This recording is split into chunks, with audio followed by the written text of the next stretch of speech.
La sorpresa. La sorpresa es un breve estado mental o fisiológico causado por algo imprevisto o novedoso. Esta es una emoción repentina que surge por algo que ha pasado que no te esperabas. Esta conlleva la distracción, la decepción y el susto. Te puedes encontrar algunas malas como la muerte de un familiar, un fracaso sentimental, un susto o haber suspendido. Pero también puede haber momentos buenos, como por ejemplo un regalo, una buena noticia o una buena nota. Las malas conllevan enfado, rabia y las buenas, alegría. Por ejemplo, cuando te dan un regalo te llevas sorpresa y cuando lo abres sientes felicidad. Y no te lo esperabas. Pero también hay cosas malas, como que se muera alguien conocido y estaba sano.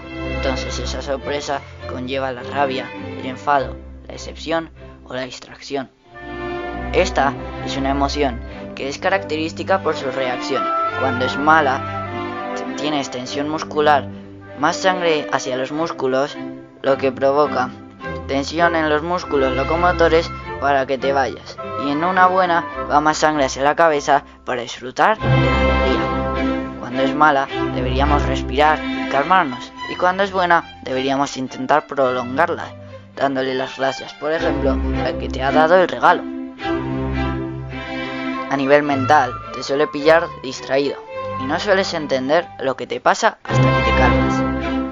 La sorpresa también puede producirse por un susto de una persona y en ese caso, mentalmente, sentirás una sensación de necesitar marcharte de ahí y entonces mandará una orden a todos tus músculos de salir de ahí y por instinto te irás. Posteriormente, cuando te calmes, irás a ese sitio a ver qué pasó, pero también puede haber otra reacción poco conocida, que si sientes mucho miedo, te desmayas, y al levantarte no sabes ni qué pasó ni qué haces ahí. ¿Y vosotros, qué tipos de sorpresas sentís?